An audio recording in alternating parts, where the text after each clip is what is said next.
So I wanted to shine a light on something with this video because I think all too often we talk about games and don't talk about the people that play them, but it's worth pointing out that in today's live service obsessed AAA industry, what is just as important as the game is the people who pay for them and play them, or the community. And a lot of games get community right. They treat the community well, they treat them with respect, and they reward them for their loyalty.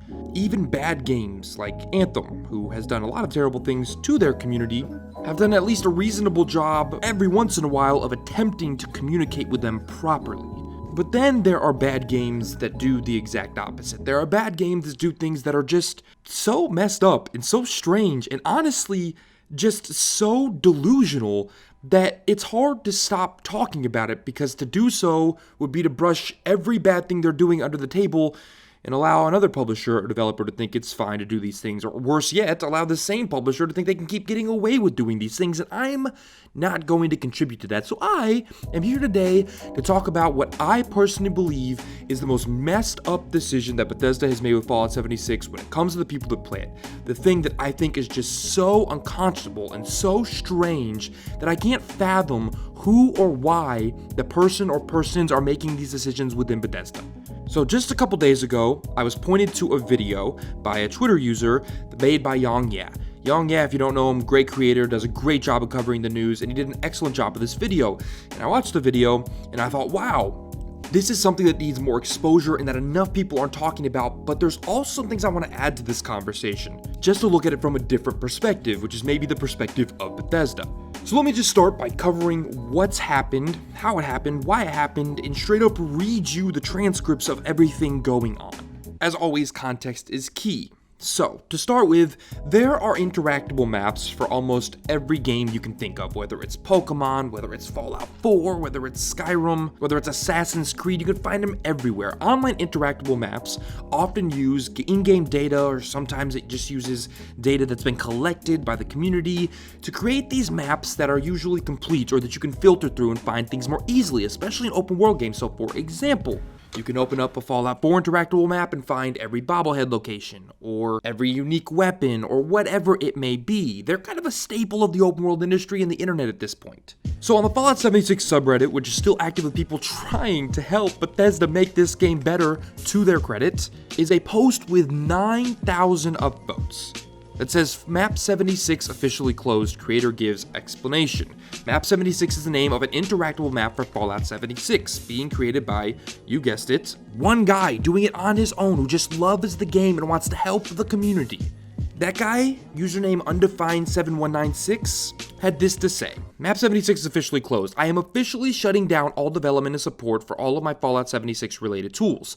The reasons why listed below. Bethesda banned one of my accounts and won't respond to support requests. I have dedicated a lot of time and resources to this game and making tools. This map is just one tool of many. I am in a group of data miners that mine the game and who find and report exploits and bugs. Let me stop right here. That means that this individual has basically been working for free for Bethesda, QA testing their game that they didn't bother to QA test before it launched. Now I continue. An exploit was leaked about a month ago on an obscure forum. We discovered it, tested to make sure it was real, and reported it directly to the community managers. Our accounts that we used to verify the exploit were promptly banned. That's right. The accounts they used to help Bethesda fix a problem with their game were promptly banned. We have been contacting support explaining that we are the ones who discovered and reported it, but have not gotten a response. This has been going on for weeks now. He then requests to cancel his Fallout First membership and request a refund, and he doesn't get an answer. He says, I tried to cancel and get a refund for my Fallout First membership because it is not what was promised, from stash boxes losing junk, private worlds not being private at all, the survival tent randomly disappearing, and none of the promised Atom Shop discounts. So far, they are just ignoring my requests. It continues. I finally got a response. This is an update to the post. The gist of it, I spent some of the atoms so I can go, well, let's paraphrase, to dispose of myself. Here is the thing, he says. $14 is nothing. It is nothing to me, and more importantly, it is nothing to them. But there are principles here. They charged money for a broken product that was not as advertised, and they would rather lose a customer who was that diehard fanboy and spent hundreds of dollars buying atoms and purchased 6 accounts. Has helped find and fix bugs, has created heavily used community tools, and helped build a community around this game that give me back my $14. You didn't save $14, you dumb, greedy pieces of defecation. You lost a steady revenue stream and free community tools. And he closes out, before I get to the point of all this, with NW only rewards. Once again, the only new free content released requires you to play Nuclear Winter to earn them. The problem is, Nuclear Winter on PC is full of hackers killing everyone on the map from across the map. Reports to Bethesda just fall on deaf ears. You are required to just get your butt kicked for 3 days straight by hackers to earn the rewards. His last 2 points, he says bugs are out of control, every update introduces more bugs than are fixed, it is out of control and is only getting worse, and he finishes by saying, if they quit caring about this game, I will too. Bethesda quit caring about Fallout 76 and its players a long time ago. It is time we all stop caring about it as well. Here, I'll start.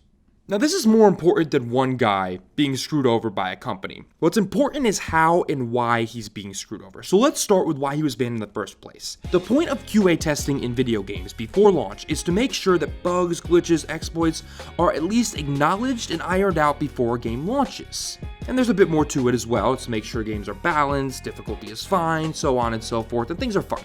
But near pre-release, QA turns to fixing the problems with the game. Really dedicated players to Fallout 76, like this guy right here, do that job for Bethesda after release. They go through, they find bugs, they report them, they try to help make this game better. Bethesda's response is very simple here. This is how they view him. He reports an exploit. He tested the exploit to make sure it works. Bethesda goes, you used this exploit, it's a ban. It does not matter why you use the exploit, it does not matter how you use the exploit, and it does not matter that you reported to us. You're going to be banned. Why? Because in all likelihood, Bethesda is using a very simple algorithm to ban accounts, or worse yet, they're using a human being with very flat and ironed out rules to ban accounts. There is no leeway. They do not care about the person behind the account. All they care about is the account, because the account is what affects the game and makes them money. Bethesda has stopped viewing the players as people and started to view them as dollars, and thus they're not looking past what's on or off the actual account. Banning a player for help fixing your game is like firing a bag boy from Target because he helped load up an old woman's cart. That's what you want. That's what you expect. That is what you've asked them to do, by the way. Bethesda time and again has asked players to report exploits and bugs. There's access to community managers for this specific reason. But let's move past that, because I honestly don't believe it's the worst part. What I believe is the worst part, what I'm here making this video for, is a warning. My request to cancel my Fallout First membership.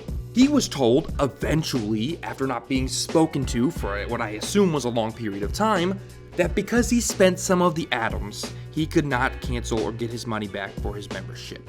Now, again, I want to look at this from Bethesda's perspective. They do have a small point here. If he has spent the money, he has indeed fulfilled his end of the contract of that purchase, legally speaking. A little bit of the law school coming out at me. Once he spent a dime of those atoms, he got his $14 worth in the eyes of the law and in the eyes of the subcontract you sign when you purchase something from a store like this. It's not like trying a game on Steam for 4 hours and getting a refund. In that instance, those rules in place on Steam are clear about what it means to fulfill the purchasing contract and avoid the non-refundable clause. So legally speaking, Bethesda is right. He should not get his money back. However, the law is not black and white, and more importantly, in this instance, Bethesda is the party creating the law. Now, just to be clear, that's just legalist, just a legal term. It doesn't mean they're literally creating the law. What it means is they're creating the rule and function here, and they have the ability to modulate and change that rule to they see fit. That means that if Bethesda so desired, they could very easily hand him back $14. They could very easily give him a credit on whatever function they so deem fit. But again, Bethesda does not view him as a human anymore. They view him as an account, and this account fulfilled the purchasing requirements and the contractual requirements of utilizing that $14 subscription. So he's got a point, right? I'm a loyal customer, I've helped them, I've spent hundreds of dollars, but Bethesda does not care about that. It's what have you done for me lately? What Bethesda cares about right now is making the most money that they possibly can off of Fallout 76. Why do you think Fallout First exists? It's not to help you, it's not to give you features that you should have gotten for free, it's not to make sure you're happier with the game, it's to make sure that this product continues to bring in money until they can put out something else that will supplement that income. Remember, Bethesda Bethesda is a publisher and a game maker. They don't have a game releasing anytime soon until Doom Eternal. They have no income coming in outside of, you guessed it, Fallout 76. The entire point of this live service was to build an income that continued to supplement the income that wasn't coming in when games were releasing. Not to be too cynical, but it's the same reason Elder Scrolls Online exists. Now, I'm not saying that's a bad game. In fact, I'm not going to say anything about that game in terms of its quality because I personally have not played it. What I will tell you is they're not making an MMO out of the love of MMOs. They're making an MMO because MMOs can make them a bunch of money. Doesn't mean it's not good, doesn't mean it's not great, doesn't mean you shouldn't play it. I just want to state facts here. What really pushed me to cover this, however, was another post I saw when I was perusing the Fallout 76 subreddit that says, at release, Bethesda said, and I quote, "Usually after years of development, we finally finish, release the game, and take a break. With 76, we feel we have not finished, but reached a starting line where all new work begins." 1 year later, how far do you think they have come from that starting line? It was an interesting question, right? Because it's an interesting quote. What the quote essentially says is, normally, we develop a game for years, we finish it, and we put it out, which I'd argue hasn't happened with a Bethesda game ever. But the point being that with Fallout 76, they worked, and then they put out something that they felt wasn't finished and then kept working. And sure, you can interpret this two ways. Number one, it's a live service game, they have more work to do. Or number two, it's a game that's not done and we're putting it out. And I think it's a combination of both of those things. So how far do I think they've come? I don't think they've come very far at all, because every single time they introduce something to the game, it's just as broken and just as unfinished. I don't normally do calls to action, but what I will say is something very simple. There is a lot of work that goes into live service games and community-driven games that's not done by the publishers or developers. I know it's weird to hear, especially if you're someone that doesn't do any of these things, but the community, gamers, are what really make these games great in what they are. And if you give them something great to rally around, they can turn it into something phenomenal. Every time you Google where to find X quest item, or where to find secret, or where to find bobblehead, or interactive map, there's a guy who's not being paid that's sitting behind his computer somewhere working on his own free time to make your experience with that game better. I know Reddit is viewed as this kind of cesspool type of place, but these communities are really what's creating the games you love. They're the ones letting the developers know there's something wrong. They're the ones letting the developers know what the best of the game has to offer and what the worst has and what to fix. They are doing a lot for these games, the Fallout 76 subreddit in particular. What I'm imploring you, I guess, as a viewer, is not to do something, but just to remember that when you do these things, when you see these things, when you're playing these games, the community, you yourself can play a big role in how these things play out, and more importantly, might already have. But my real call to action here is to Bethesda. I'm not one of these people that's going to pretend that Bethesda was this perfect company before Fallout 76. In fact, if you know me and my channel at all, you know that I've been very critical of Bethesda long before Fallout 76 launched. I made multiple videos about what I consider to be the Bethesda excuse, or the Bethesda pass. This pass that we've given the company for so long for releasing games that aren't finished, that aren't content complete, and games that they expect and end up relying on the community to fix and make better. Before Fallout 76 launched, my biggest concern was that they were creating a game that no one can make but them, that can't be fixed by modders, that can't be fixed by the community. And sure enough, what came to pass is a game that kind of showed Bethesda's prowess for what it really is. Their MO is unfinished. Bethesda stopped treating their customers with respect, stopped treating them as people when they released Skyrim 20 times with the same bugs and glitches year after year after year. So my call to action is not for Bethesda to go back to what it was. And I want to be very clear here. This is not a bunch of artists and developers and hardworking people's fault. Everybody making Fallout 76 wants to make a great game, and everybody doing so is putting their heart and soul into it. And I'm sure they're just as crushed as the community is as to what's gone down. Who I'm talking to are the people that make the decisions that force these people to not be able to work in the conditions they need to or finish their games. Today, it's a guy making an interactable Fallout 76 map or reporting bugs. But tomorrow, it's probably going to be the kid who's 16 years old and buying the game off of store shelves at Target. That slippery slope extends to everybody. The disrespect doesn't stop. At some point, you're going to have to view your consumers as people. You're going to have to view the people playing your game as, well, individuals with feelings, with opinions. And at some point, you're going to have to respect their money as not something you deserve, but something you have to earn.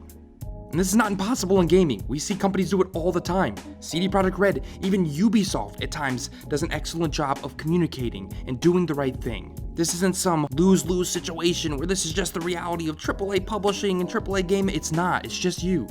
It's just you. It's just you guys. When there's a year where EA does better, when EA releases a single-player Star Wars game with no microtransactions, a Need for Speed game with no pay-to-win elements, when there's a year where companies who have been voted the worst company in the world are learning and you're lagging behind, something isn't right. So keep lagging behind and watch the rest of us move right along.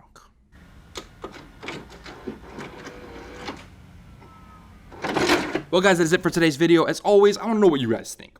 I think I'm most curious about what you want to see from Bethesda next. What do you really want to see from them? Is it Starfield, which it's just an unknown quantity at this point? Is it Elder Scrolls 6? Do you want to see them, I don't know, fix Fallout 76? Or are you more concerned with them just moving on? I think that's really what I want to know is, sure, what game do you want to see next? But do you think at this point they should just move on from Fallout 76? Admit their failures and move on? Or do you think they owe it to the community to continue to fix it, no matter how much money or time that costs them? Let me answer the analyst questions down in the comments below. Let's have a real conversation. As always, if you enjoyed this video, press that like button. If you have not yet done so, press subscribe. That way you don't miss anything that comes out. Also, next to the subscribe button is a little bell. If you press subscribe and a little bell, all that little bell does, as I always say, is make sure you're actually notified when a video comes out. I know I say it a lot, but it's so important, especially because just pressing subscribe often isn't enough anymore. You won't actually see the videos when they come. So hit that little bell as well. And until next time, guys, I'm out.